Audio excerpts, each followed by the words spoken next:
Hello, my name is Ken, and I want to welcome you back to Deep Waters. This podcast is brought to you by Applied Strengths Ministry, where we believe working together in our strengths is the effect of working out the will and calling of God in our lives. The title of this message is Don't Be So Sensitive. It's your choice to go to hell, right? This is a multi-episode series in which this is episode 2 of 3. So now I feel compelled to explain something for the uninformed peeps who are in one of 3 circles. You do not remain in the circle you started out in. But however, once you transition from your original circle, that is circle 2, you can behave in such a way so as to end up leaving your circle, that is circle 1, if you were called to circle 1, and ending up in another circle, which is circle 3. You can see the illustration 1 to get a high-level perspective. Pictures have always helped me to see clearer. Let me get into it before I confuse both you and I, since you can't actually see the picture. The gospel and its power, Romans 1:16. Coming from the Holy Spirit is what moves the appointed or predestined Christian to the authentically born-again circle. Now, circle 1 should not have any non-believers in it. Circle 3, however, can have backslidden or those who have wandered from the truth believers in it, along with Satan's kids.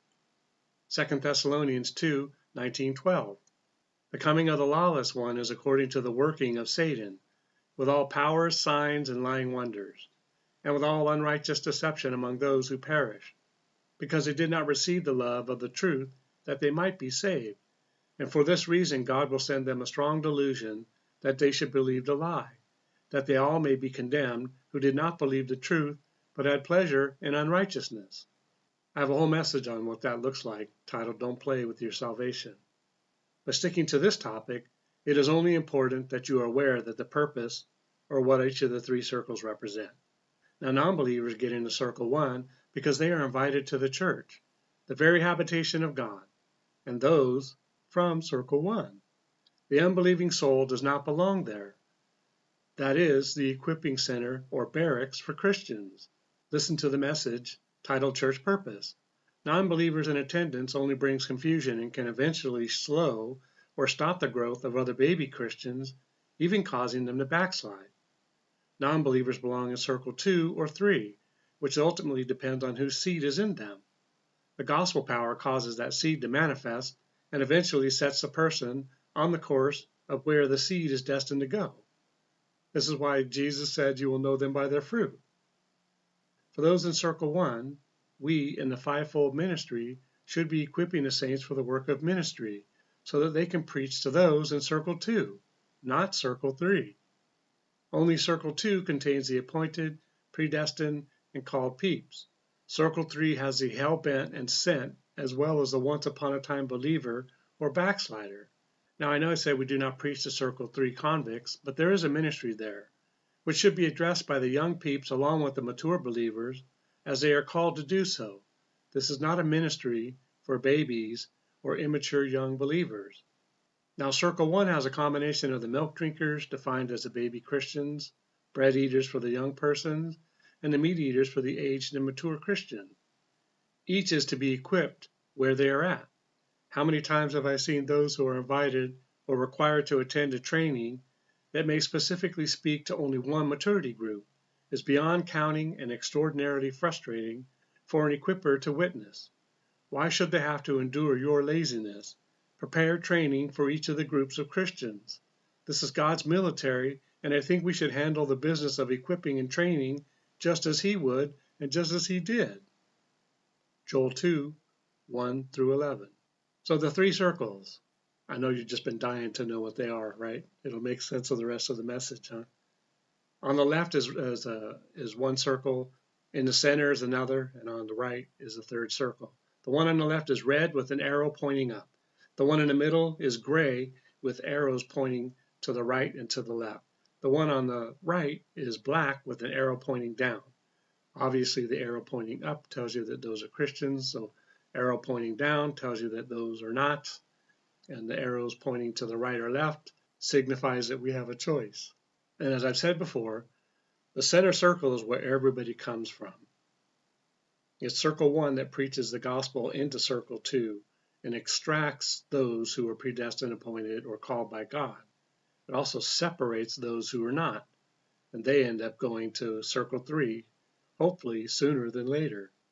In my message titled Seedy Seedlings, I discuss how the Bible shows us that there are two seed lines and that they begin in a garden. But for this message, I have found it the clearest in the circle illustration so as to appease my understanding. But I again caution you to stay away from placing labels on people, as you really never know who God is after, and the state that they are in when you meet them may not be the state that they will remain in.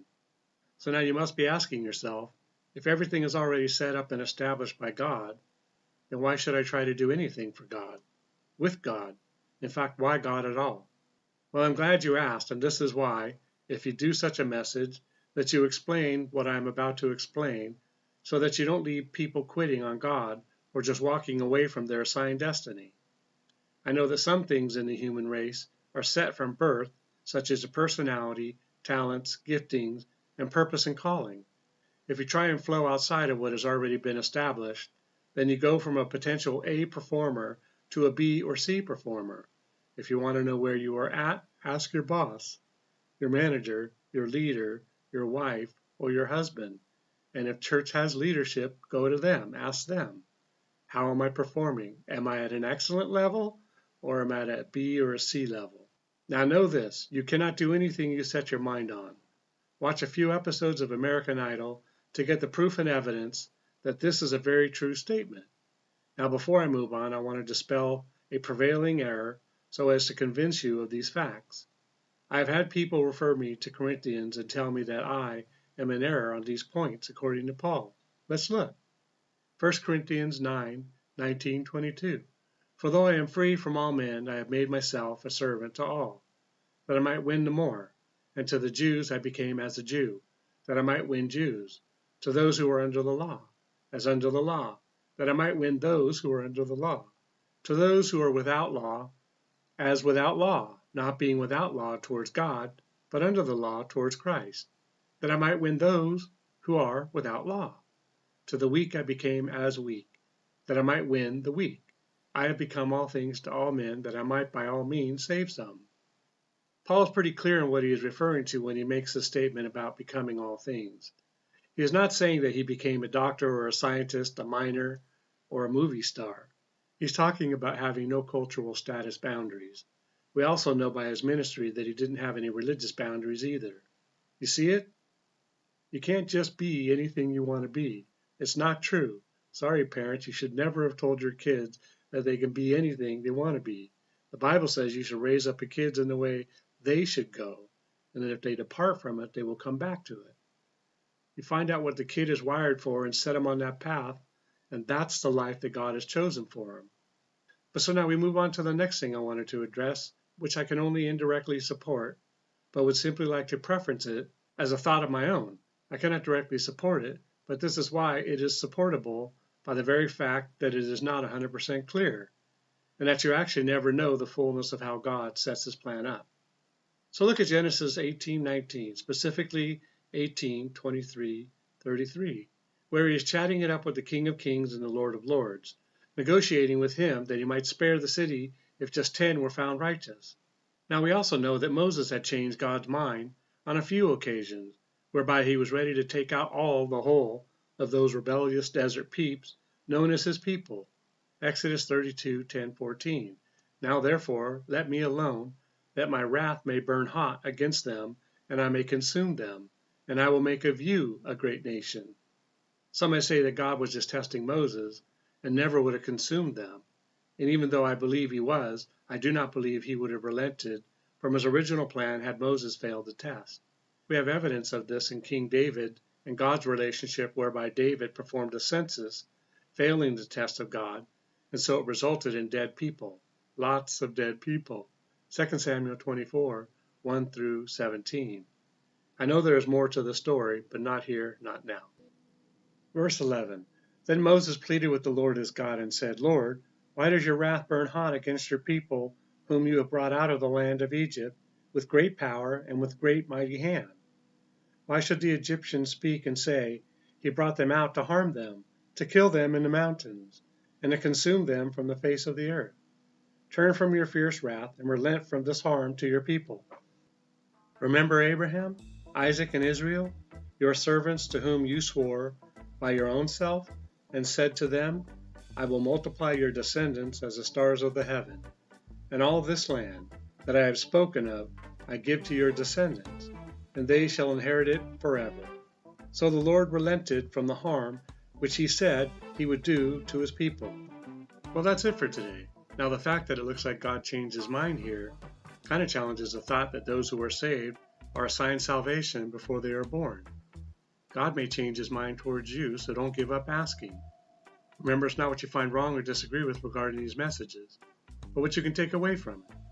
Together we can do more to impact the kingdom than if we work alone. Let's flip the script and kill, steal, and destroy the works of the enemy, and create space for the light of lights to shine through into people's lives. Plant a seed and click on the like and subscribe button. Let's build this ministry together. Thanks, and see you next time in Deep Waters.